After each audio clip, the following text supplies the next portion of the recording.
ज्ञानं तिमिरन्धस्य ज्ञानाञ्जनशलाकया चक्षुरुन्मीलितं येन तस्मै श्रीगुरवे नमः।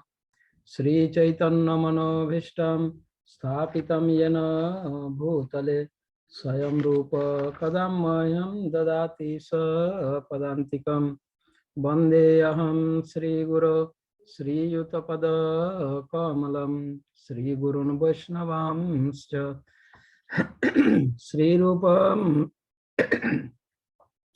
सग्रजातं सहगण रघुनाथान्वितं तं सजीवं स्वाद्वैतं सावधूतं परिजन सहितं कृष्ण चैतन्य देवं श्री राधा कृष्ण पादान् सहगण ललिता श्री विशाखान्वितांश्च नमोऽयं विष्णुपदाय कृष्णप्रेष्ठाय भूतले श्रीमते भक्ति वेदांत स्वामिनिति नामिने नमस्ते सरस्वती देवे गौरवाणी प्रचारिणे निर्विशेष शून्यवादी पाश्चात्यदेशतारिणे वंशकल्पतरुभ्यश्च कृपा सिन्धुभ्य एव च पतितानां पावनेभ्यो वैष्णवेभ्यो नमो नमः। जय श्री कृष्ण चैतन्य प्रभु नित्यानंद श्री अद्वैत गदाधर श्रीवासादि गौर भक्त वृंद। हरे कृष्ण कृष्ण कृष्ण हरे हरे, हरे राम राम राम हरे हरे।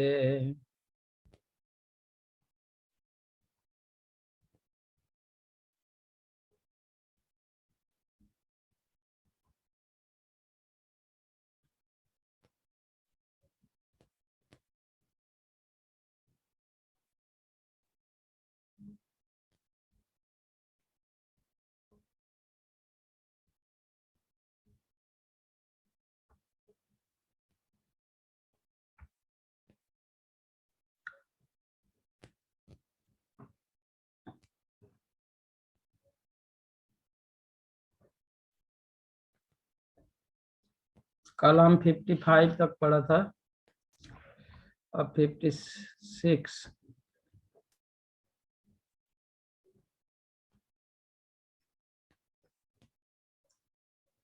55, 56, 57 भगवत भक्ति की महिमा तीनों श्लोकों में वर्णन हुआ है।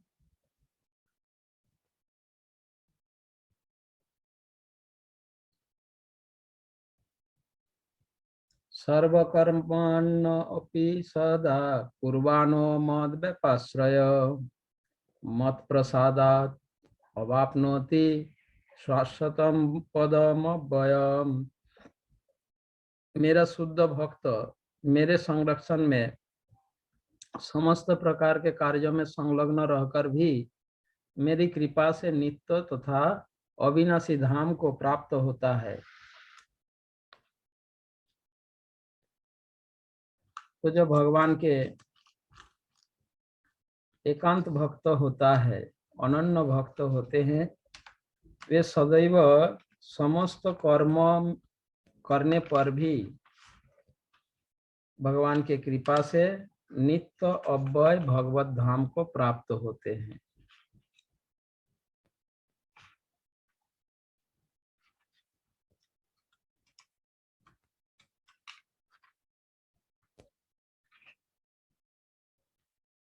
तो इस श्लोक में भगवान अपनी भक्ति के साथ साथ अपनी भक्ति और उनके भक्त,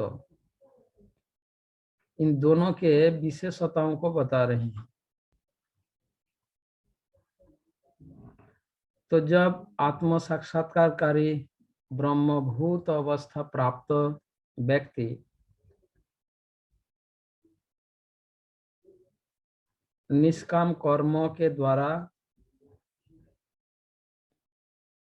शुद्ध होता है, ब्रह्मभूत अवस्था को प्राप्त होता है।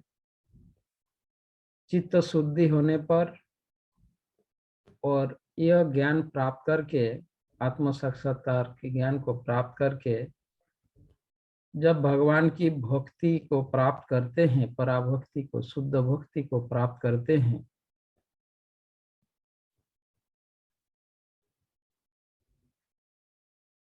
तो यह ज्ञानी किस प्रकार से पराभक्ति को प्राप्त करेगा, इसका वर्णन उन श्लोकों में भगवान ने किया है।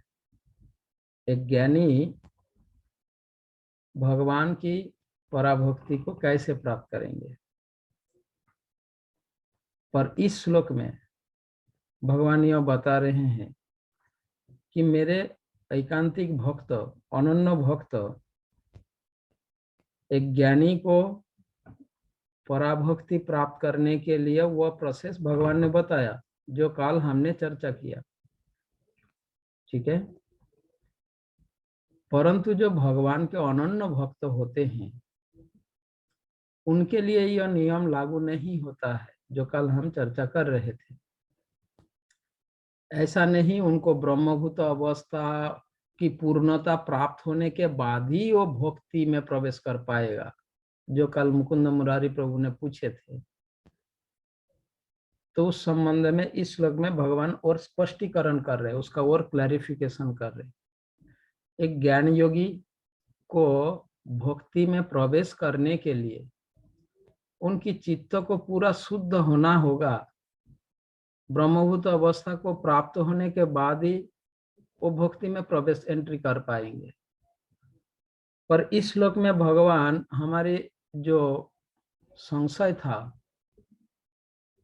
जैसे भक्ति में हम जुड़े हैं, हम तो ब्रह्मभूत अवस्था को प्राप्त नहीं किए, तो मतलब तो हम भक्ति में जुड़े, ये झूठ है या सच है, या हम भक्ति कर रहे हैं या नहीं, यह शंका, यह संशय,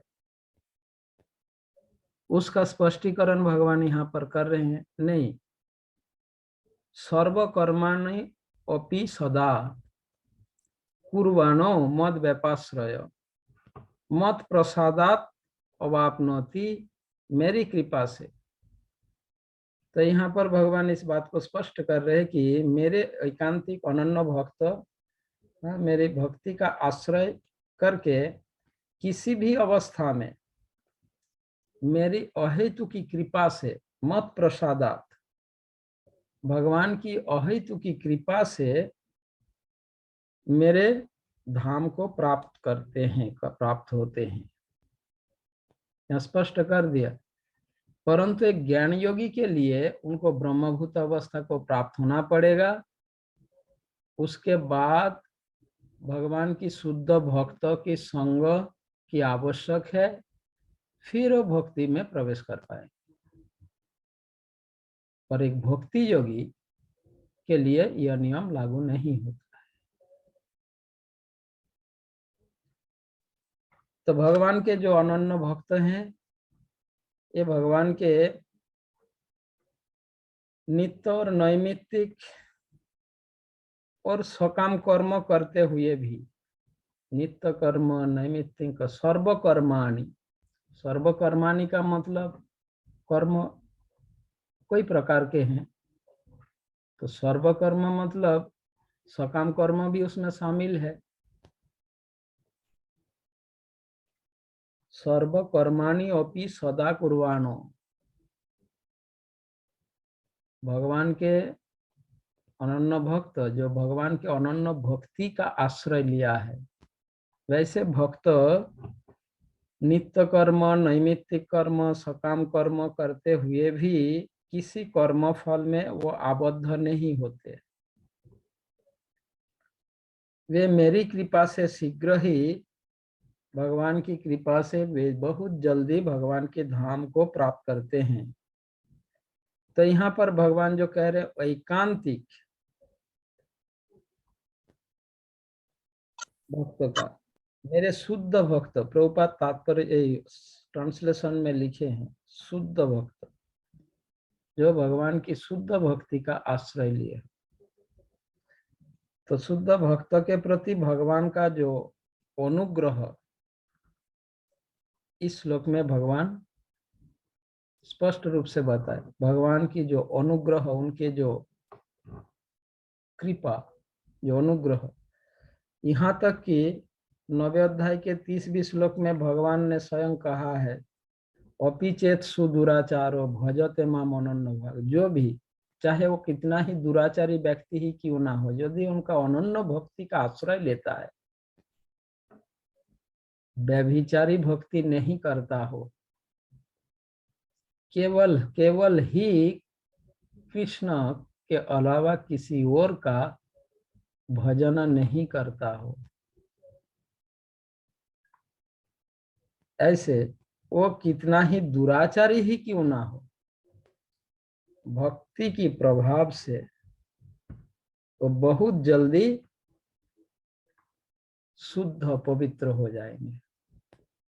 अपि चेत सुदुराचारो भजते माम अनन्य भाव। सदा, हाँ, अगर वो बहुत जल्दी शुद्ध, उनका हृदय शुद्ध हो जाएगा, वो साधु बन जाएगा।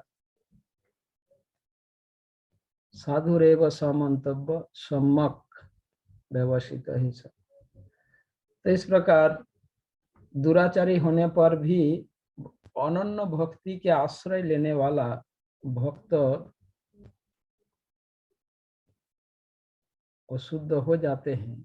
यह भगवान की अनन्य भक्ति के आश्रय करने वाले भक्तों के प्रति भगवान की विशेष कृपा, अनुग्रह।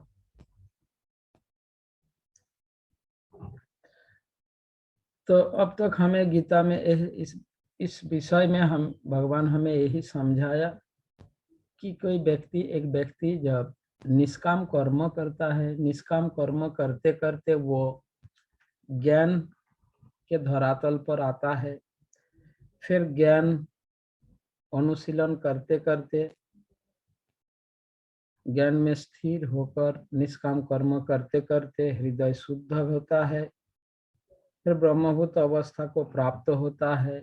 फिर ब्रह्मभूत अवस्था प्राप्त होने के बाद शुद्ध भक्त के संगति से वो फिर भक्ति में प्रवेश करता है। तो ये जो भगवान ने प्रोसेस बताया, इसके पहले अब इस श्लोक में इसके कारण हमारे मन में जो संशय आया, उस संशय को दूर कर दिया। तो ये 3 प्रणालियों के विषय, 3 प्रक्रिया के विषय में भगवान यही स्पष्ट रूप से बता रहे हैं कि उनमें से ये सर्वश्रेष्ठ पद्धति, प्रोसेस है। कौन सा? कि उनकी अनन्य भक्ति का आश्रय लेना। इस प्रोसेस में भगवान की अहेतुकी कृपा तथा उनका अनुग्रह का बात भगवान ने उल्लेख कर रहे हैं। अन्य प्रोसेस में भगवान ने उनकी अहेतुकी कृपा तथा जो भक्त वात्सल्य, जो भक्त के प्रति अनुग्रह, यह भाव उन्होंने उल्लेख नहीं किए थे। पर इस प्रोसेस में जो अनन्य भक्ति के आश्रय लेने वाले, इस प्रोसेस के लिए भगवान ने इसको सर्वश्रेष्ठ, इसी को मतलब श्रेष्ठ प्रोसेस पंथा के रूप में वर्णन कर दे।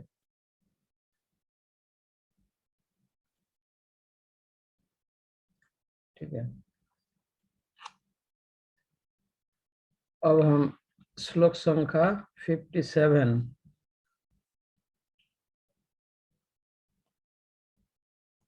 चेतसा सर्वकर्माणि मयि संन्नस्य मत्परः बुद्धि योगम उपाश्रित मच्चित्त सततं भव। चेतसा सर्वकर्माणि मयि संन्नस्य मत्परः बुद्धि योगम उपाश्रित मच्चित्त सततं भव। सारे कार्यों के लिए मुझ पर निर्भर रहो और मेरे संरक्षण में सदा कर्म करो। ऐसी भक्ति में मेरे प्रति पूर्णतया सचेत रहो। बहुत सुंदर।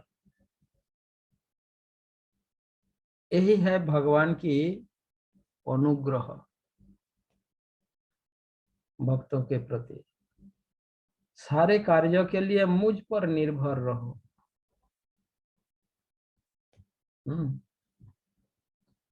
कितने स्पष्ट रूप से कहा। किसी तरीका का कोई टेंशन, कोई मतलब डिस्टर्ब, अस्थिरता का कोई प्रश्न ही नहीं आता। कितनी क्लियरली कह रहे, सारे कार्यों के लिए मुझ पर निर्भर रहो। इसमें कोई न समझने की कोई गुंजाइश है नहीं है। पर हम भगवान की इस बात को न सुन रहे हैं, न ध्यान दे रहे हैं। कुछ कार्य करने के लिए पहले तो इसी बात को याद रखो। कृष्ण ने कहा सारे कार्यों के लिए मुझ पर निर्भर रहो। मैं कैसे करूं, क्या होगा, क्या करेंगे, कौन क्या बोले, कितना चिंता। इन सब को चिंतन सोचने के बजाय अगर इसको हम केवल याद रखें और चिंतन करें, कृष्ण ने कहा उन पर डिपेंड रहना है बस। कहाँ जाऊं, कौन लेगा गीता, कौन क्या बोल देगा, कौन मुझे डिमोटिवेट कर देगा, कौन नेगेटिव कह देगा, है ना।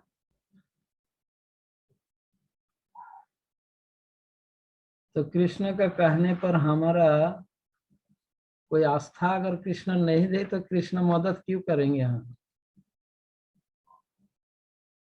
बोलो। उन्होंने इतना क्लियरली, इतना सरल शब्द में कहा मुझ पर निर्भर कर बस। चेतसा सर्वकर्माणि मयि संन्यस्य मत्पर। मुझ पर निर्भर रहो, मेरे संरक्षण में सदा कर्म करो। उनके संरक्षण में कर्म करना के इसका मतलब उनके निर्देश के अनुसार कर्म करो। ऐसी भक्ति में मेरे प्रति पूर्णतया सचेत रहो। ऐसी भक्ति में, इस कंडीशन में, इस बातों में सदैव पूर्णतया सचेत रहो कि इसके बाहर नहीं जाना। कोई कुछ कहे, कोई कुछ नहीं कहे। प्रभुपाद जी यही किया। बहुत से लोग श्रील प्रभुपाद को रोकने की प्रयास की, बहुत से लोग उन्हें डिमोटिवेट किया। घर वालों से लेकर बाहर वालों तक सभी, पूरे संसार डिमोटिवेट किया प्रभुपाद को, पर उन्होंने किसी के बात नहीं सुनी। कृष्ण पर डिपेंड रहे और सफल हुए।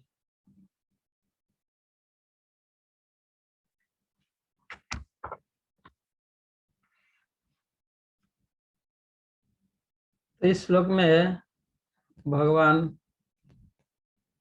जो शिक्षा दिए हैं,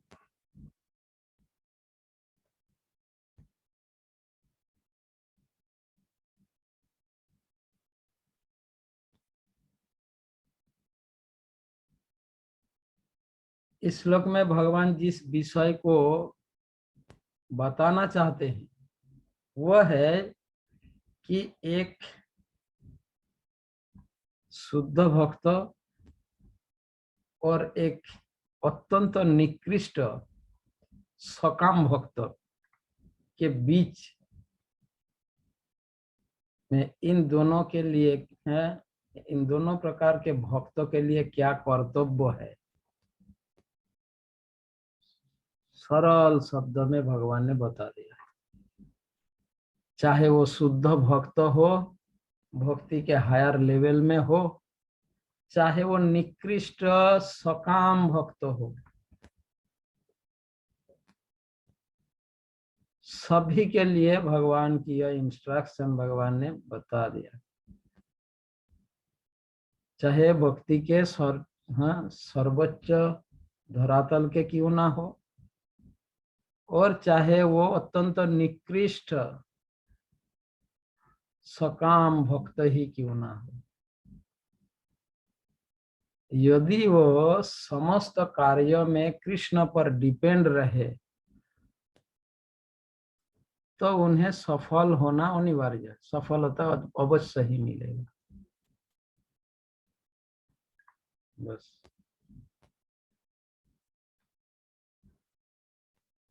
तो ये दोनों धरातल के व्यक्ति, अर्जुन यही सोच रहे थे, जो पराभक्ति के लेवल में है, जो अनन्य भक्त है, और जो अत्यंत निकृष्ट सकाम भक्त है, बहुत ही हाँ पतित अशुद्ध चित्त वाले भक्त है, उनके लिए क्या कर्तव्य है इस श्लोक में भगवान ने बता दिया, दोनों के लिए। इससे स्पष्ट रूप से हाँ, इस और क्या जानना है, श्री कृष्ण इतने स्पष्ट रूप से कहा कि ऐसे अधिकारी व्यक्तियों को चाहिए कि वे समस्त प्रकार के कर्मों में केवल मात्र उन पर निर्भर रहे। इसका मतलब चाहे कुछ भी कर्म करने जाए वो स्वयं में कर्ता भाव न रखे। कृष्ण पर निर्भर रहने का मतलब कर्ता भाव को त्यागना, ठीक है। किसी भी कर्म में कर्तापन और भोक्तापन का अभिमान अगर त्याग कर पाए तभी वो कृष्ण पर निर्भर हो पाएगा। और जब तक हमारे अंदर कर्तापन का अभिमान और भोक्तापन का अभिमान रहता है तब तक हम जस्ट ड्रामा कर सकते हैं, दिखावटी कर सकते हैं, कृष्ण पर डिपेंड है। और कृष्ण हमारे ड्रामा को समझ जाते हैं, समझेंगे, क्योंकि वो हमारे हृदय में बैठे हैं। ठीक है।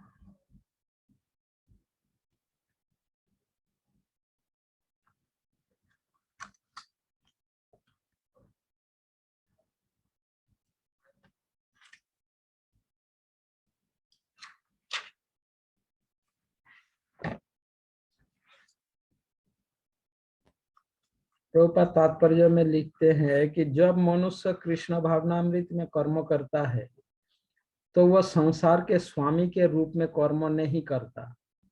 उसे चाहिए कि वह सेवक की भांति परमेश्वर के निर्देश अनुसार कर्म करे।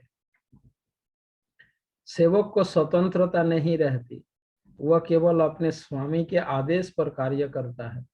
उस पर लाभ हानि का कोई प्रभाव नहीं पड़ता। वह भगवान के आदेश अनुसार अपने कर्तव्य का सच्चे दिल से पालन करता है।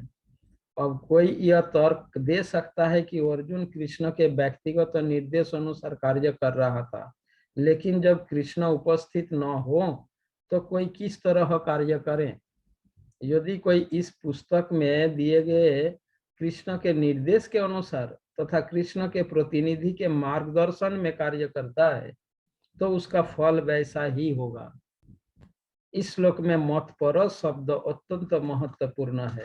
यह सूचित करता है कि मनुष्य जीवन में कृष्ण को प्रसन्न करने के लिए कृष्ण भावना भावित होकर कार्य करने के अतिरिक्त तो न कोई लक्ष्य नहीं होता।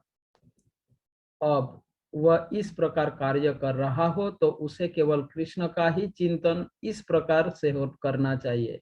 कृष्ण ने मुझे इस विशेष कार्य को पूरा करने के लिए नियुक्त किया है, और इस तरह कार्य करते हुए उसे स्वाभाविक रूप से कृष्ण का चिंतन हो आता है। वे ही पूर्ण कृष्ण भावनामृत है। किंतु यह ध्यान रहे कि मनमाना कर्म करके उसका फल परमेश्वर को अर्पित न किया जाए। इस प्रकार का कार्य कृष्ण भावनामृत की भक्ति में नहीं आता। ठीक है। मनमाना कार्य करके उसका उन कर्मों का फल कृष्ण को अर्पित करने से वो यह भक्ति के अंतर्गत नहीं होता। मनुष्य को चाहिए कि कृष्ण के आदेश अनुसार कर्म करे। यह अत्यंत महत्वपूर्ण बात है। कृष्ण का यह आदेश गुरु परंपरा द्वारा प्रामाणिक गुरु से प्राप्त होता है। अतएव गुरु के आदेश को जीवन का मूल कर्तव्य समझना चाहिए। यदि किसी को प्रामाणिक गुरु प्राप्त हो जाता है और वह निर्देश अनुसार कार्य करता है तो कृष्ण भावनामय जीवन की सिद्धि सुनिश्चित है।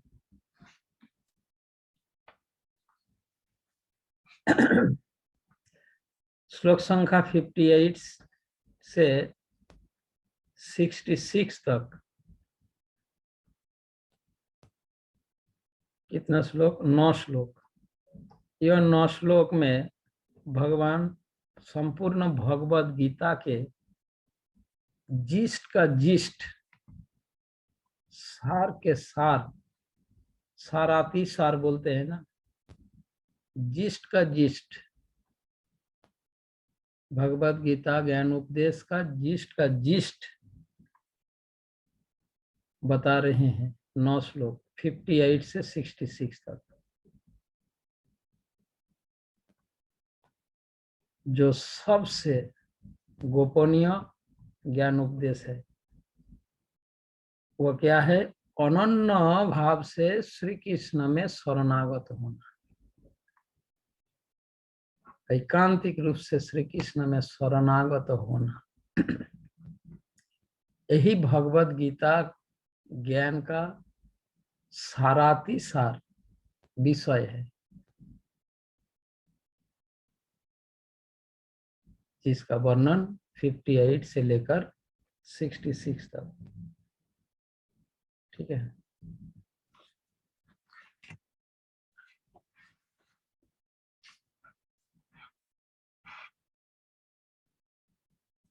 मच्चित्त सर्व दुर्गाणि मत प्रसादात् तरिष्यसि अथ चित्तम अहंकारं न श्रस्वसि विनक्ष्यसि।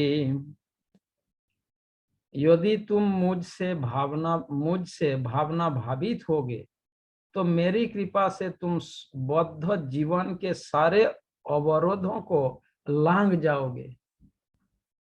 लेकिन यदि तुम मिथ्या अहंकार बस ऐसी चेतना में कर्म नहीं करोगे और मेरी बात नहीं सुनोगे तो तुम विनष्ट हो जाओगे।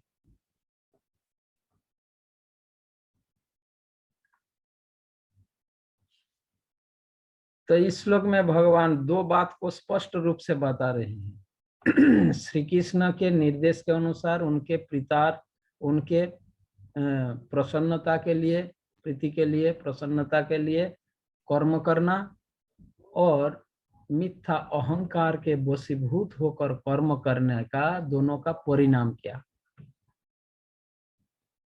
इन दोनों प्रकार कर्मों के क्या परिणाम होता है भगवान बताया। यदि श्री कृष्ण के आश्रय लेकर उनकी प्रसन्नता के लिए उनके निर्देश के अनुसार कर्म करेंगे तो क्या परिणाम होगा, और अगर अहंकार वश कर्म करेगा, श्री कृष्ण के निर्देश को उल्लंघन करते हुए अहंकार वश कर्म करेंगे, कृष्ण के निर्देशों का पालन नहीं करेंगे तो क्या परिणाम होगा। ये दोनों बातों को स्पष्ट रूप से बताया। यदि कृष्ण के आश्रय में रहकर उनके निर्देश के अनुसार उनके प्रसन्नता के लिए व्यक्ति कर्म करेगा तो समस्त दुर्दशा से मुक्त हो जाएंगे। परंतु अहंकार वश मनमान, क्या बताया प्रभुपाद जी, तुम मिथ्या अहंकार है,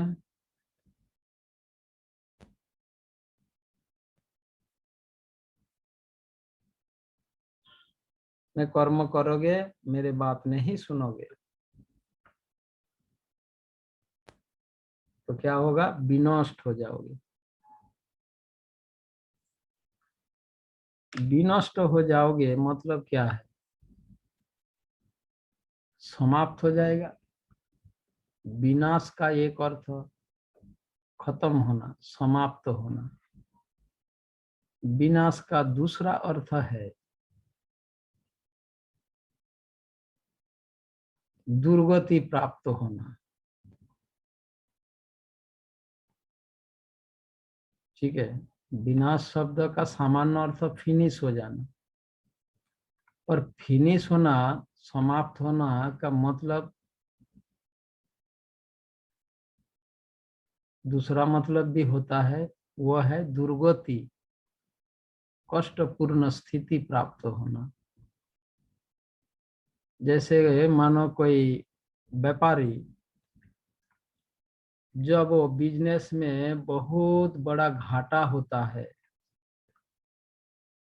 व्यापारी का बिजनेस में बहुत बड़ा घाटा हो जाता है, तो व्यक्ति क्या कहता है, मैं तो फिनिश हो गया। तो वहाँ फिनिश होने का मतलब क्या है?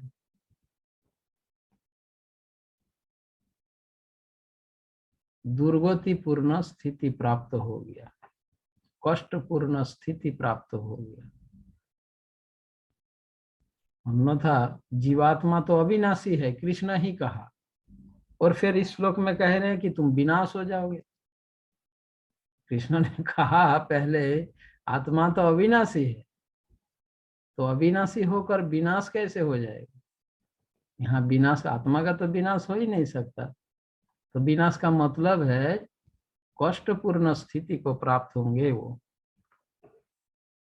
यदि कृष्ण की बात नहीं मानेंगे, मिथ्या अभिमान बस कर्म करेंगे, कर्तापन और भोक्तापन भावना के अनुसार, तो भगवान ने कहा तुम विनाश हो जाओगे, यानी कष्टपूर्ण स्थिति को प्राप्त करोगे। ठीक है, तो इस प्रकार भगवान मच्चित्त सर्वदुर्गाणी, सर्वदुर्गाणी सारी बाधाओं को, मत प्रसादात्तरिष्य से, मेरी कृपा से तुम पार कर जाओगे। स्पष्ट रूप से कहा, यानी जीवन यात्रा के समस्त प्रतिबंधकता, बाधाओं से वो उन्नीत हो जाएगा। मैं एक बात पूछना चाहूंगा,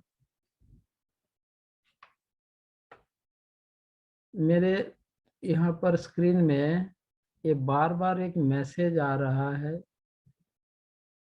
सॉफ्टवेयर अपडेट के लिए। मैंने रिमाइंड मी लेटर किया, 2 बार किया, फिर से आ रहा है। दूसरा ऑप्शन दिखा रहा है कंटिन्यू विथ सॉफ्टवेयर डाउनलोड, क्या उसको टिक कर दूं? नहीं, तो रिमाइंड मी लेटर रखूं? नहीं तो दिखा गया, फिर सब कुछ पूरा कंप्यूटर ही बंद हो गया।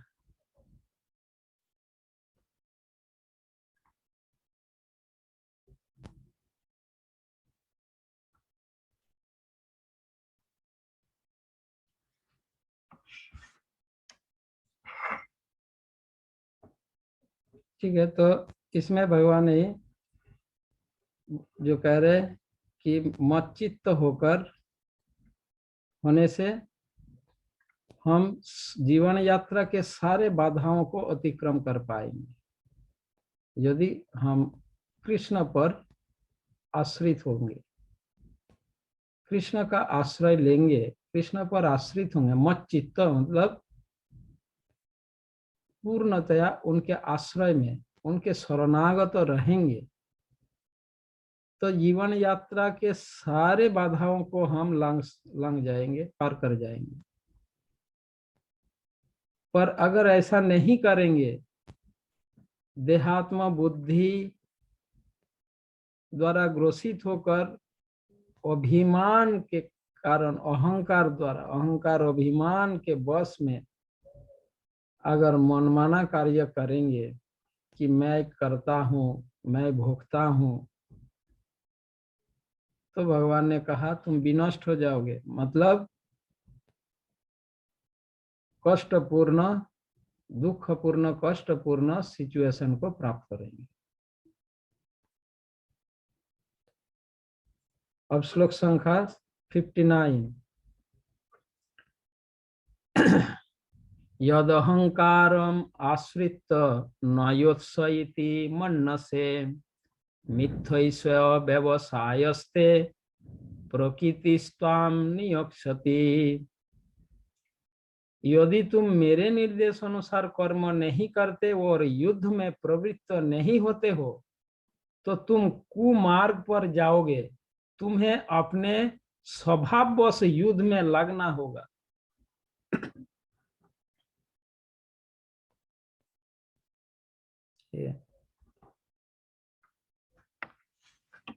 तो अर्जुन के लिए भगवान यहाँ पर यही बता रहे। प्रभुपाद तात्पर्य में लिखते, अर्जुन एक सैनिक था और क्षत्रिय स्वभाव लेकर जन्मा था। उनका बॉडी क्षत्रिय बॉडी था। तो इसीलिए उसका स्वाभाविक कर्तव्य था कि वह युद्ध करे।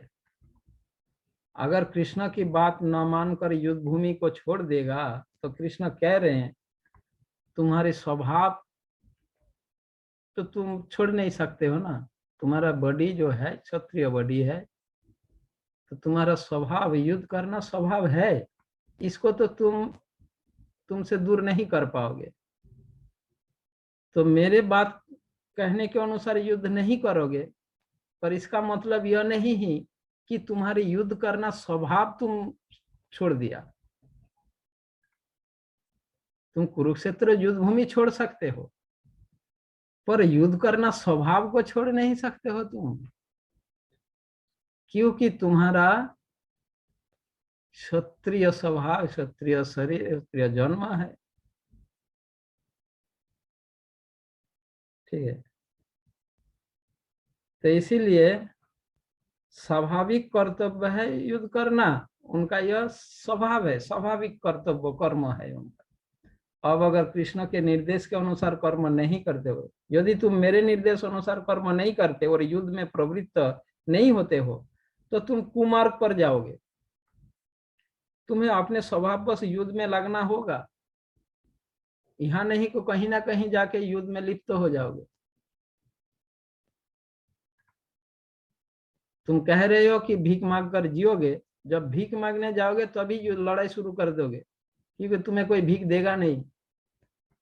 संसार में तुम प्रसिद्ध हो क्षत्रिय राजा के रूप में, अब भीख मांगने जाओगे तो लोग क्या करेगा, निंदा करेगा कि कायर कहीं के, युद्ध भूमि छोड़कर भगोड़ा कायर, ऐसा कहेगा जो तुम सहन नहीं कर पाओगे। अब तुम युद्ध करोगे उनके साथ, तो मेरे कहने पर तो युद्ध नहीं कर रहे हो, पर तुम युद्ध में लिप्त हो जाओगे, क्योंकि तुम्हारा स्वभाव स्वाभाविक ही स्वभाव है ये। तो इसीलिए मेरे कहने के अनुसार करो, तो ही तुम्हारे लिए कल्याणकारी होगा।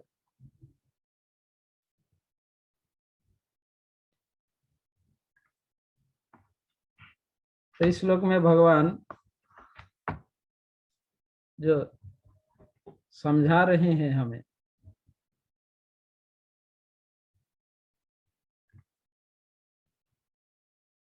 अर्जुन का मन का भावना क्या था कि मैं एक क्षत्रिय हूं, युद्ध ही मेरा परम धर्म है, मतलब स्वाभाविक धर्म स्वधर्म है।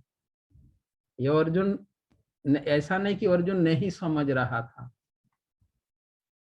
अर्जुन भी समझ रहा था। अर्जुन समझ रहे थे कि मैं क्षत्रिय हूं और मेरा स्वाभाविक स्वधर्म है युद्ध करना, परंतु अर्जुन यह सोच में, इस मोह में पड़े थे क्या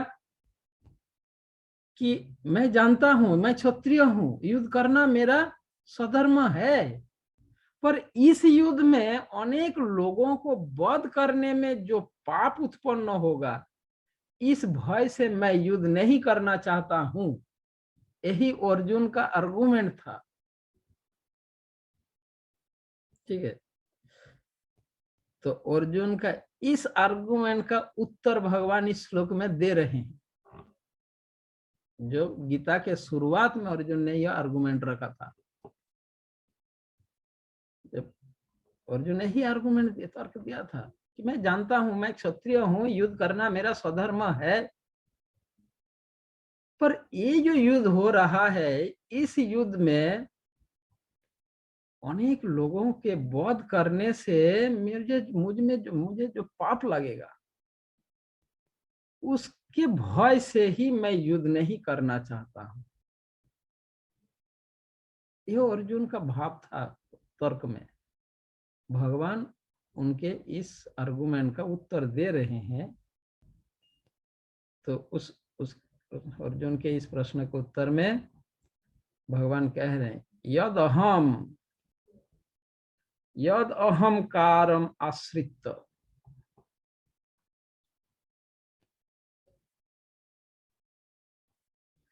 अभी तुम मेरी बात नहीं मान रहे हो, किंतु जब तुम्हारा स्वाभाविक युद्ध उत्साह आ जाएगा, क्योंकि यह स्वभाव है तुम्हारा, जब तुम्हारे अंदर युद्ध में उत्साह आ जाएगा, तब तुम स्वयं युद्ध में लिप्त हो जाओगे। अभी तुम्हारे अंदर युद्ध में उत्साह नहीं है ना? इसका मतलब यह नहीं है, इससे पहले क्या तुम द्रोणाचार्य से युद्ध नहीं किया था? क्या इससे पहले तुम भीष्म से युद्ध नहीं किया था? किया था, पर उस समय तुम्हारे अंदर मोह तुम्हें ग्रास नहीं किया, मोह से दूर थे तुम। इससे पहले इन लोगों से युद्ध किया या नहीं किया? नहीं किया। जब ये लोग अज्ञातवास में थे, तब सारे कौरव अटैक किया था। जब अज्ञातवास में थे, भीष्म, द्रोण, कर्ण, सारे कौरव अटैक किया था। अज्ञातवास, कहां पर अज्ञातवास बिता रहे थे?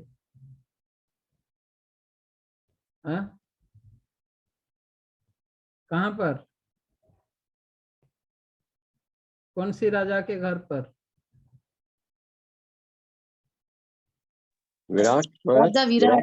विराट राजा के घर पर।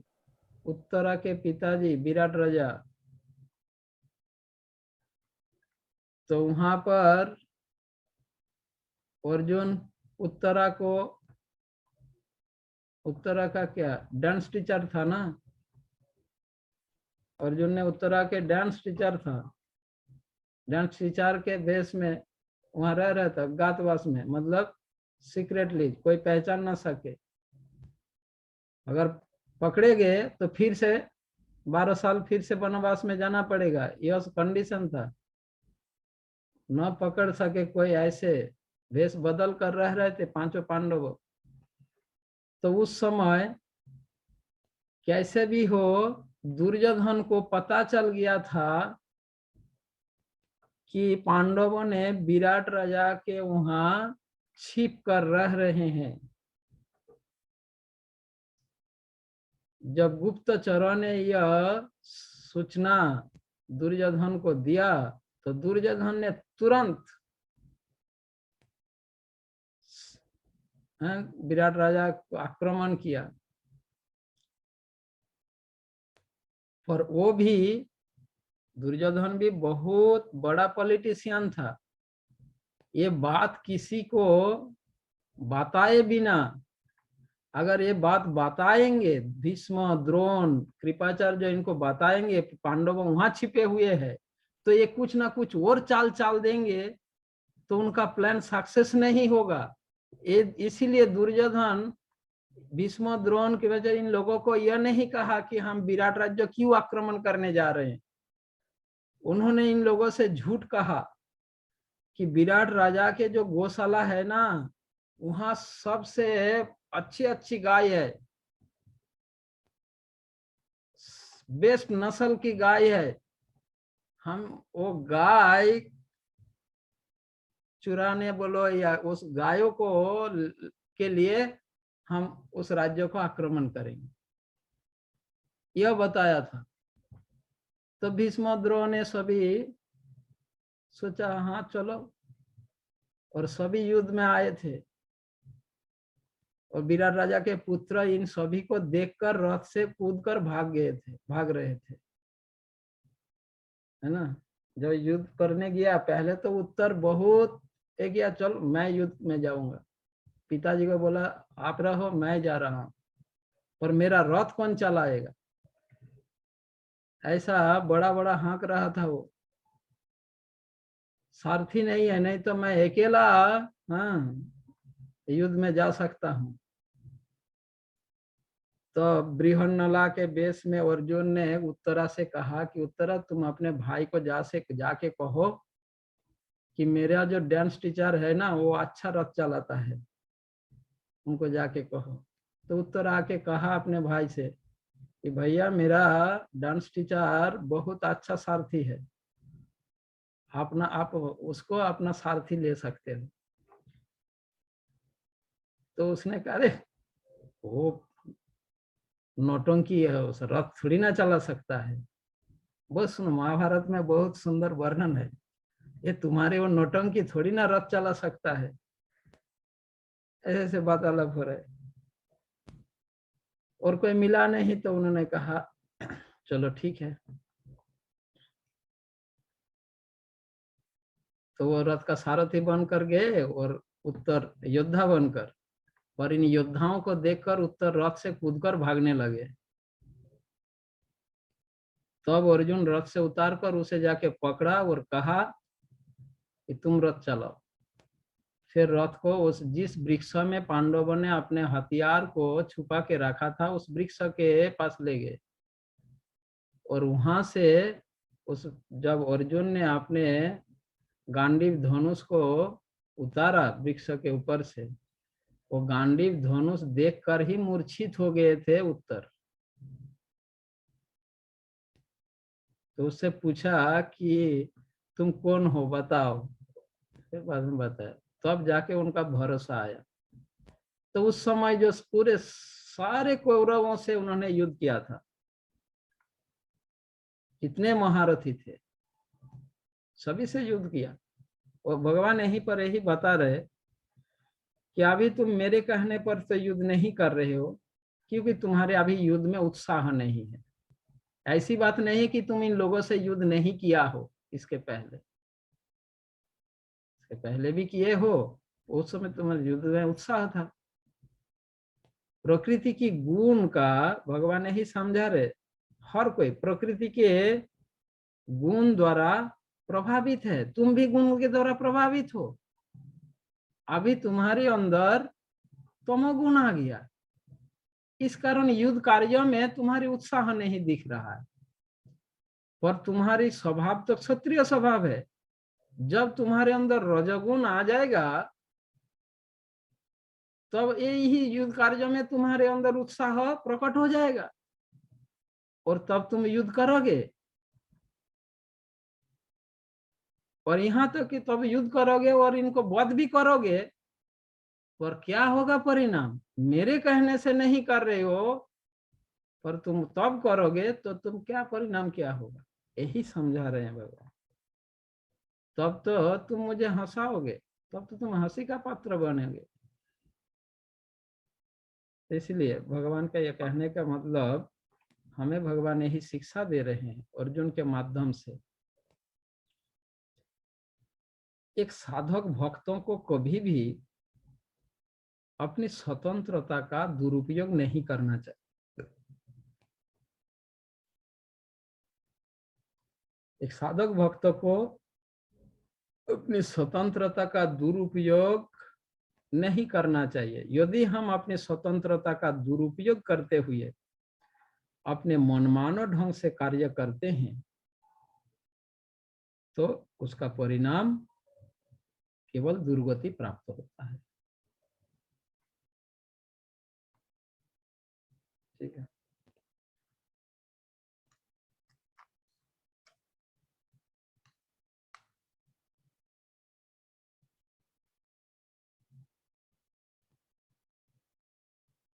तो इसीलिए हमें सदैव कृष्ण के निर्देश के अनुसार कार्य करना है। अब कृष्ण अभी उपस्थित तो है नहीं कि वो हमें डायरेक्टली निर्देश दे। हाँ, कृष्ण उपस्थित है चैत्य गुरु के रूप में, प्रामाणिक गुरु के रूप में, शास्त्रों के रूप में, वाणी के रूप में। अब उनके निर्देश के अनुसार शास्त्र, गुरु, चैत्य गुरु, इनके निर्देश के अनुसार हमें कार्य करना चाहिए। अब श्लोक संख्या 60।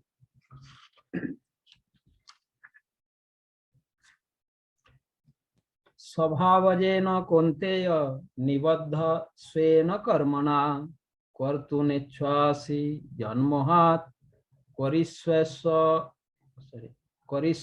अवसोऽपि तत्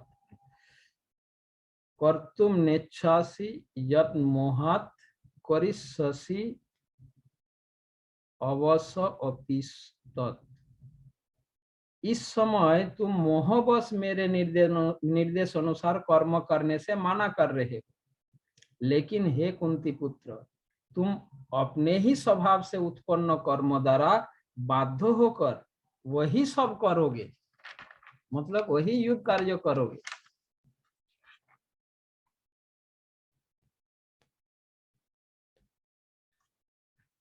क्योंकि प्रत्येक जीव प्रकृति के गुण के द्वारा नियंत्रित है।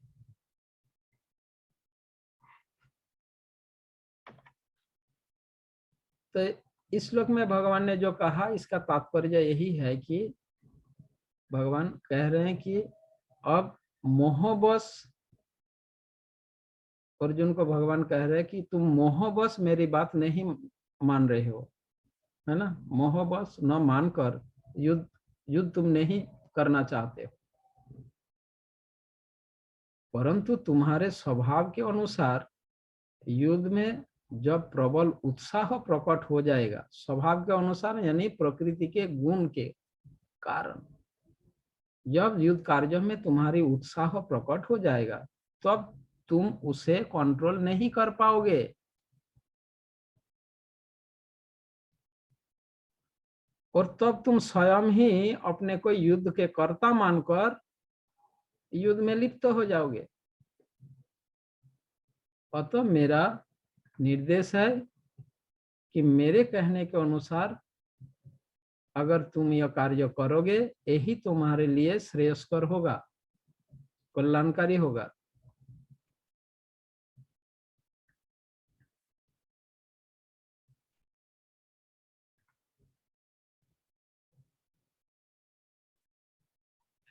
यानी भगवान का शिक्षा का तात्पर्य यह है, प्रत्येक व्यक्ति को अपने अहंकार से रहित होकर भगवत सेवक के रूप में, सेवा के लिए भक्ति के अनुकूल कार्यों को स्वीकार करना चाहिए। ठीक है, भक्ति के अनुकूल जो कार्य है उसे स्वीकारना चाहिए। अहंकार से रहित होकर भगवान की सेवा के लिए भक्ति के अनुकूल कार्यों को स्वीकार करना चाहिए। नेक्स्ट 61। ईश्वर सर्वभूतानां हृदेश अर्जुन तिष्ठति भ्रामयन् सर्वभूतानि यंत्रारूढ़ानि मायया। हे अर्जुन, परमेश्वर प्रत्येक जीव के हृदय में स्थित है और भौतिक शक्ति से निर्मित यंत्र में सवार की भांति बैठे समस्त जीवों को अपनी माया से घुमा रहे हैं।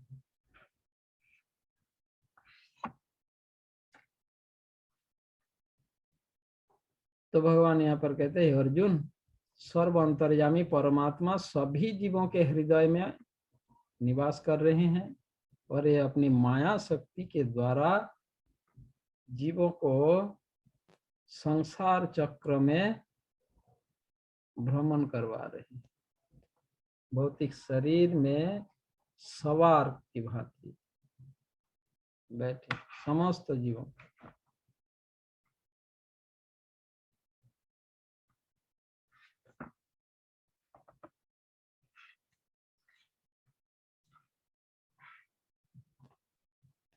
परमेश्वर भगवान अंतर्यामी के परमात्मा के रूप में चर अचर संपूर्ण सृष्टि में, है ना, विराजमान है।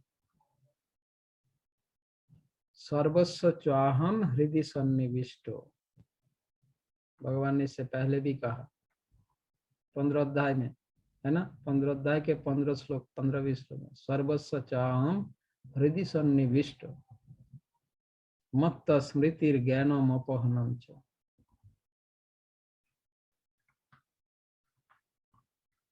तो यंत्र आरूढ़नी माया, यहाँ पर भगवान ने जो कहा यंत्र आरूढ़नी माया, भगवान अपनी माया शक्ति के द्वारा यंत्र में बैठाकर, आरूढ़ानी, वो यंत्र क्या है? शरीर रूप यंत्र।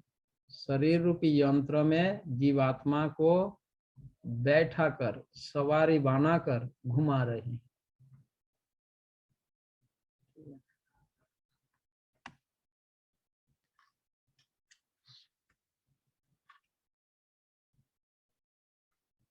तो परमेश्वर भगवान यहाँ पर साक्षात रूप में बद्ध जीवों के कर्मों में, कर्म को परिचालित नहीं करते, पर बद्ध जीव अपनी स्वतंत्रता का दुरुपयोग करने के कारण वे उनके माया शक्ति द्वारा परिचालित हो रहे हैं।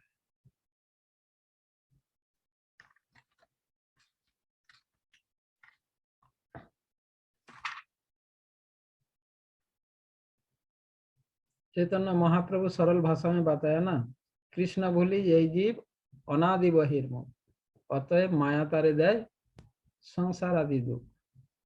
ये संसार आदि दुख माया किस लिए दे रहे हैं जीवों को? क्योंकि कृष्ण को हमने भूल गया। ऐसे कृष्ण विमुख जीवों के लिए भगवान ऐसे व्यवस्थापना है।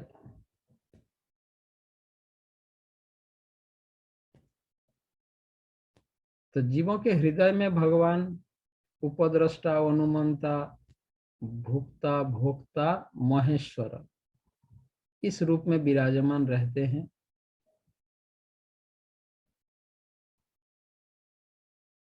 और उनके अच्छे बुरे समस्त कर्मों के साक्षी के रूप में रहते हैं और उन्हें कर्मों का फल भोगवाते हैं।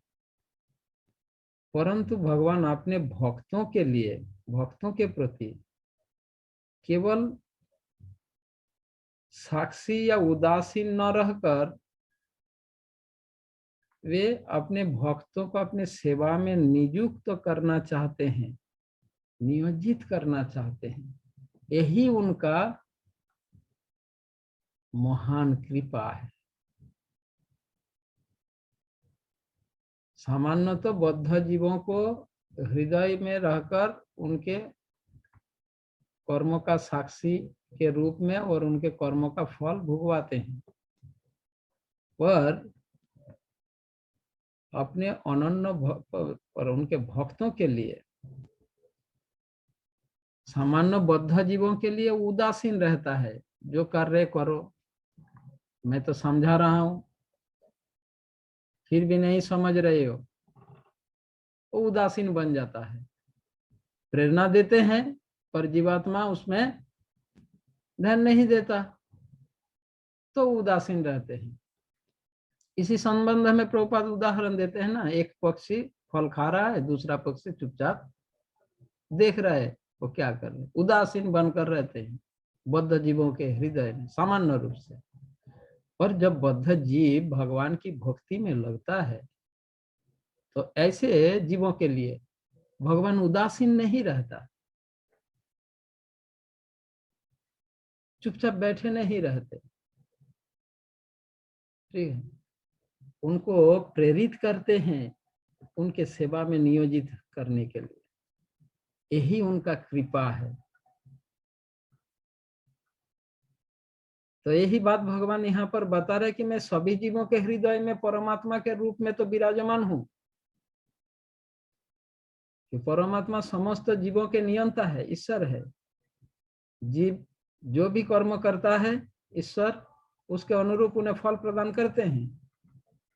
यंत्र आरूढ़ानी माया।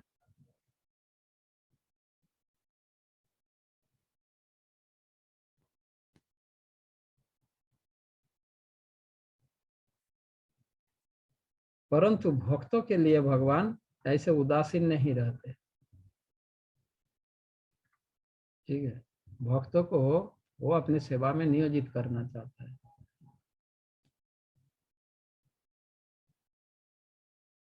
इस संबंध में नारद जी का उदाहरण लिया जा सकता है।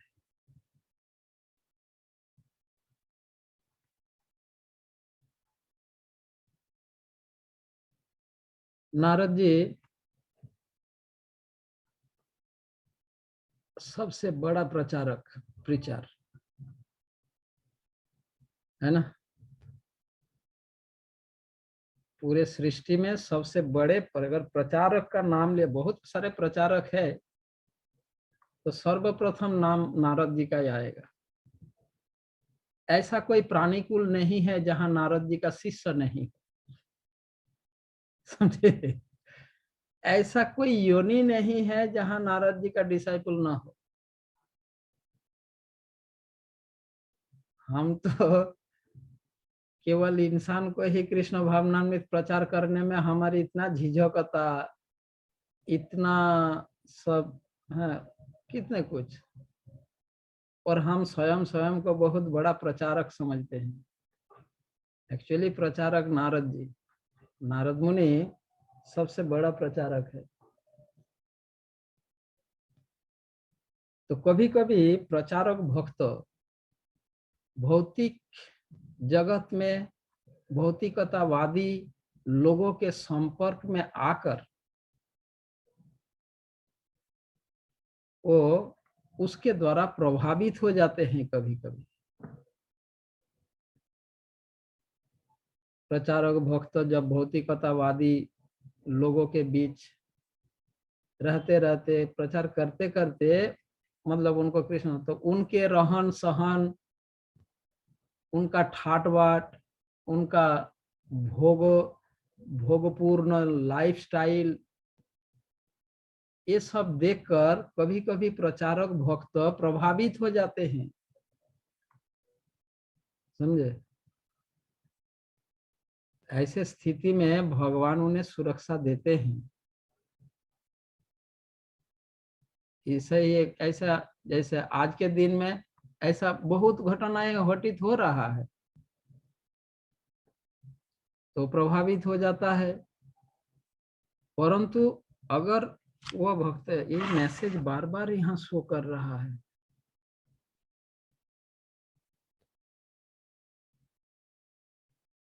इसको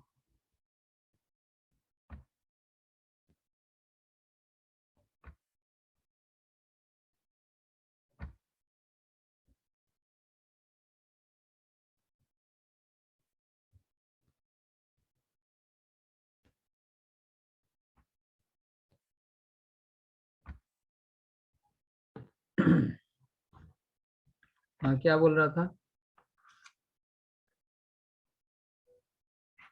तो कभी कभी प्रचारक भक्त ऐसे भौतिकतावादियों के द्वारा उनके प्रभावित उनके लाइफस्टाइल, उनके भोगपूर्ण जीवन को देखकर वो प्रभावित हो जाता है और ऐसे जीवन यात्रा में वो लिप्त हो जाता है।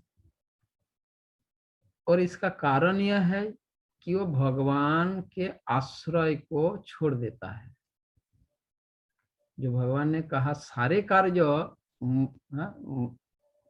कोई कर्म कर रहे हो मुझ पर डिपेंड कर, निर्भर कर, मेरे निर्देश के अनुसार, तो इस बात को वो भूल जाता है और ऐसे प्रभावित होकर ये करता है। परंतु अगर वो इस बात को ध्यान रखे, कौन सा, कि हमें सारे कर्म कृष्ण के निर्देश के अनुसार करना है, तब तो कृष्ण संभाल लेंगे, चाहे हम कितना ही प्रभावित क्यों ना हुए। पर अगर इस बात को हम भूल जाएंगे ना, तो अब तो बहुत खतरा है। और ऐसे बहुत घटनाएं हैं, ऐसे बहुत बड़े बड़े अच्छे अच्छे प्रचारक भक्त माया में फंस गए। माया सृष्ट इस संसार में वो ऐसे इस तरह जरा प्रभावित हो जाता है। धनी व्यक्ति के लाइफस्टाइल को देखकर उनके धन कमाने का विचार आ जाता है ना। सुंदर स्त्रियों को देखकर विवाह करने की विचार आ जाता है। ऐसे बहुत से घटनाएं घटित हुआ है। पर उनमें से ऐसा नहीं किसी का नहीं होता, हर किसी का होता है। पर उनमें से जो इस बात को याद करने में सक्षम हो जाते हैं, नहीं मुझे जो भी करना है कृष्ण के निर्देश के अनुसार करना है, कृष्ण तो उसे बचा लेता है माया में फंसने से। अगर वो इस बात को भूल जाता है तो वो खतरे में पड़ जाता है। नारद जी के जीवन में भी ऐसा ही घटना घटित हुआ। उसको भी विवाह करने की इच्छा हुआ। जब वो ऐसे प्रचार करते करते एक राजा के राज्य में गए, तो उनके राजकन्या का स्वयंवर शोभा चल रहा था, एंगेजमेंट सिरोमनी चल रहा था। तो वहां नारद जी आए थे उस राजा के वहां। तो प्रचारक तो दुनिया भर घूमता रहता है। तो उस समय राजा के वहां पे राजमहल में एंगेजमेंट सिरोमनी चल रहा था राजपुत्री का, राजकन्या का। तो वो सब अरेंजमेंट देखकर वो सब इसके द्वारा प्रभावित नारद जी का भी इच्छा हो गया, क्योंकि वो स्वयंवर सभा रखा गया था। ऐसा नहीं कि पेरेंट्स सिलेक्ट कर लिया और ये होगा, ऐसा होगा, ऐसा नहीं है। स्वयंवर विवाह का मतलब जहां लड़की अपने हिसाब से वो पति सिलेक्ट करेगा, चुनेगा। क्षत्रिय में यह एक शास्त्र विहित विवाह प्रथा है, पर यह क्षत्रिय के लिए अधिकतर क्षत्रिय करने के लिए यह विधि, यह शास्त्र अनुमोदित है।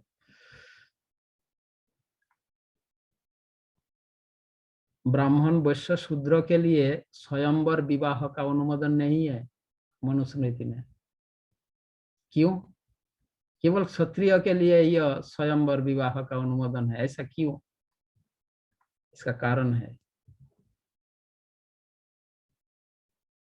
अन्य वर्ण के स्त्रियों में वह योग्यता नहीं होती स्वयं की सुरक्षा करने की, जो क्षत्रिय में होती है। ठीक है। तो अगर आगे चलकर जीवन में कोई समस्याएं भी आए तो अपना सुरक्षा वो कर सकती है। एक क्षत्राणी, एक क्षत्रिय स्त्री में यह शक्ति सामर्थ्य होता है, इसीलिए उनके लिए शास्त्र ये अनुमोदित करते हैं, खुद चुनो। पर आज कली युग में एक तो वर्णाश्रम व्यवस्था है नहीं, पर इस विधि को हम अपनाने में एक्सपर्ट है। लड़की अपना खुद चुने, जो वैदिक शास्त्र का विरोधी है, जो भी है। तो नारद जी का भी यही इच्छा हुआ, पर नारद जी पूर्णतया कृष्ण पर डिपेंडेंट थे, पर कुछ भी कार्य कर कृष्ण के निर्देश के अनुसार के बिना नहीं करते थे। वो भी प्रभावित हुए, भौतिकतावादी व्यक्ति के संपर्क में आकर, तो नारद जी जैसे व्यक्ति अगर प्रभावित हो जाते हैं, हाँ, पर इतना ही अंतर है, हम इतना अंतर है नारद जी से हमसे, कि वो कभी कृष्ण को विस्मृत नहीं होते और कोई कार्य कृष्ण के निर्देश के अलावा नहीं करते। हाँ, पर प्रभावित, ये प्रभाव उनमें भी आया, हम पर भी आते हैं, उनमें उन पर भी आया। इस घटना शास्त्र का यह वर्णन का मतलब उद्देश्य यह है कि हमें शास्त्र यह शिक्षा दे रहे हैं, नारद जी जैसे व्यक्ति पर भी माया का प्रभाव आ रहे हैं और भगवान उनको सुरक्षा दे रहे हैं, क्योंकि वो भगवान पर पूर्ण आश्रित, डिपेंडेंट है। तो हम बोलते हैं ना, हम किस खेत की मूली है, हम पर माया का प्रभाव नहीं आएगा। तो नारद जी की जब विवाह करने की इच्छा हुई, तो कृष्ण से पूछा क्या कि मैं भी शादी कर लूं क्या। कृष्ण ने समझ गया उनके हृदय की भावना को, लग रहा हाँ कर सकते हो, कोई दिक्कत नहीं। कि कृष्ण भी वहां पर उपस्थित थे उस स्वयंवर सभा में, सारे राजाओं उपस्थित थे, राजपुत्र उपस्थित थे। तो नारद जी को कहा कृष्ण, तो देखो तुम ऐसे सन्यासी ड्रेस में रहोगे तो राजकन्या तुम्हें थोड़ी ना पसंद करेगा, कोई भी कन्या सन्यासी को विवाह थोड़ी ना करेगा, तो तुम्हारी वेश बदलना पड़ेगा। अगर तुम साज में विवाह करना और इसमें सभा में बैठना चाहते हो,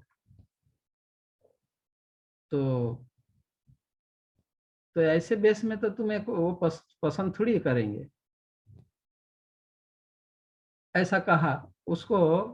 कहने पर नारद जी ने कहा कि प्रभु आप तो कुछ भी कर सकते, मेरे को यहाँ पे सबसे सुंदर बना दो, जिससे राजकन्या मेरे को देख के ही सबसे हाँ पहले मेरे प्रति अट्रैक्टेड हो जाए, आप ऐसा कर दो। उन्होंने बोला अच्छा तो ठीक है, तुम जाओ वो नदी, कुंड में स्नान करके आओ, वहाँ नदी में जो भी है वहां पे स्नान करके आओ, फिर मैं ये करता हूँ, और ये ड्रेस बदल के आओ। तो स्नान करके ड्रेस चेंज करके अच्छा सा कपड़ा, राज पोशाक पहनकर ऐसे करके आ गए, और भगवान ने उनके शकल को बदल दिया, बंदर का शकल कर दिया। कोई खुद तो अपना शकल देख नहीं सकता ना जब तक शीशा के सामने न खड़े हो। उनका वेशभूषा, हाँ सब कुछ इतना सुंदर कर दिया भगवान ने। वहां पे उपस्थित जितने राजपुत्र राजाओं थे सबसे वो आकर्षणीय कर दिया, पर उनके शकल को बंदर का शकल कर दिया, फेस बंदर का बना दिया। पर यह नारद जी को पता नहीं चला। आके सभा में तो बैठ गए, सभी लोग उसी की तरफ देख रहा था। वो नारद जी सोच रहे थे मतलब मैं बहुत अच्छा लग रहा हूं इसीलिए मेरे को सभी लोग देख रहा है, पर कोई कुछ बोल नहीं पा रहा है। सभी उनके बदले सब मुंह को फिरा कर अपने अपने ही हंसी को वो कंट्रोल कर रहे थे सभी लोग। और नारद जी समझ रहे थे कि मेरे को देखकर सभी बहुत अट्रैक्टेड हो रहे हैं।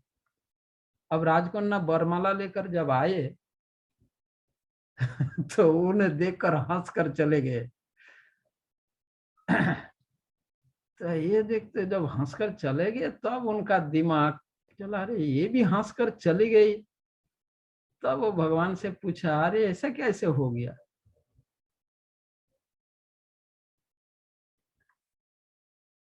तब किसी ने कहा कि जाके तुम अपना शकल तो देखो।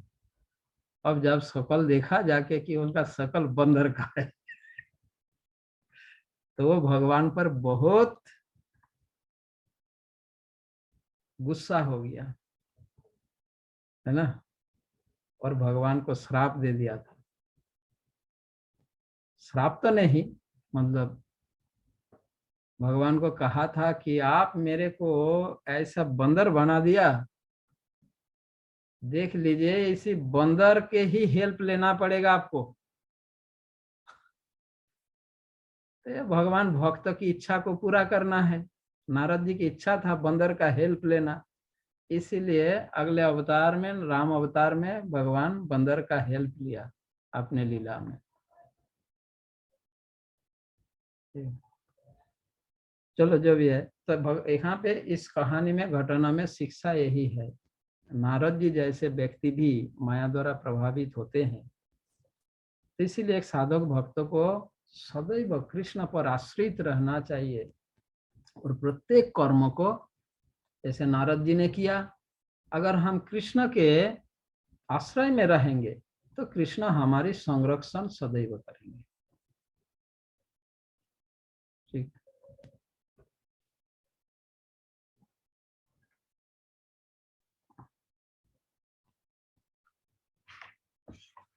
हम कौन सी श्लोक पढ़े? श्लोक 61 पढ़े। 61। तो 58 में भगवान ने बताया श्री कृष्ण के प्रसन्नता के लिए कर्म करने का क्या परिणाम और अभिमान अहंकार बस कर्म करने का क्या परिणाम। 59 में कहा, 59, 60, इसमें भगवान ने कहा कि कृष्ण विमुख जीवों का, जो कृष्ण विमुख है, कृष्ण विमुख जीव कैसे कर्म करते हैं।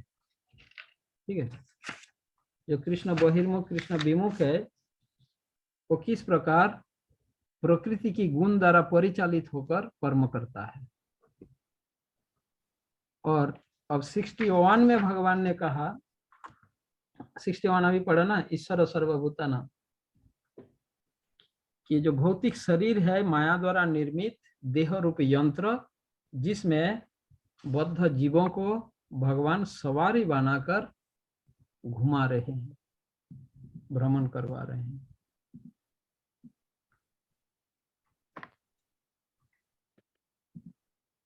हरे कृष्णा। हेलो प्रभु जी, मैं जूम क्लास में हूँ, अभी बात कैसे करूँ? हाँ ठीक है, बोल। अरे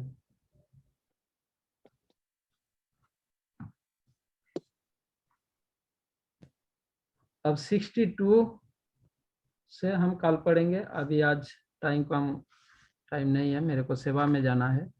62 में भगवान यह बता रहे हैं, भौतिक प्रकृति के नियंत्रण में कार्य न करके भगवान के शरणागत होना चाहिए, भगवान के शरणागत होकर उनसे यह कार्य करना चाहिए। ठीक है, तो कल हम 62 से पढ़ेंगे।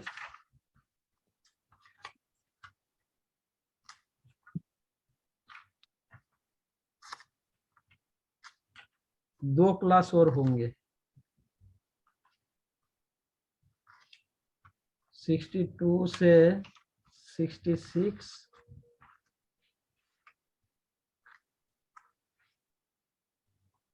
एक क्लास ट्राई करेंगे कल पूरा करने के लिए। केवल 66 तक टाइम लगेगा, उसके बाद टाइम नहीं लगेगा। अगर टाइम कल हो जाए कल पूरा करेंगे, नहीं तो एक क्लास और एक्स्ट्रा हो सकता है। 62, 63, 66 तक मैंने बताया, जो जिसमें जो टॉपिक्स आज हमने शुरू किया कि भगवत गीता के जिस्ट का जिस्ट भगवान संक्षेप में बता रहे हैं, जिसका 66 तक है। उसके बाद जो 68 से 67 से जो है 67 से अध्याय के एंड तक भगवत गीता का ज्ञान प्रचार करने वाला का महिमा, महात्मा बताया भगवान ने। और इसमें अर्जुन मोह से मुक्त हुए, ये स्वयं अर्जुन ने कहा कि भगवत गीता ज्ञान उपदेश सुनकर उनका मोह दूर हो गया। फिर संजय कृष्ण अर्जुन की इस वार्तालाप कन्वर्सेशन सुनकर संजय का शरीर रोमांचित हो रहा है, हर्षित हो रहा है। यह बात धृतराष्ट्र को बताया और अर्जुन का विजय निश्चित है, यह संकेत भी दिया धृतराष्ट्र को। ठीक है, हरे कृष्ण। वाञ्छाकल्पतरुभ्यश्च कृपा सिन्धुभ्यैव च पतितानां पावनेभ्यो वैष्णवेभ्यो नमो नमः। जय श्रील प्रभुपाद की जय।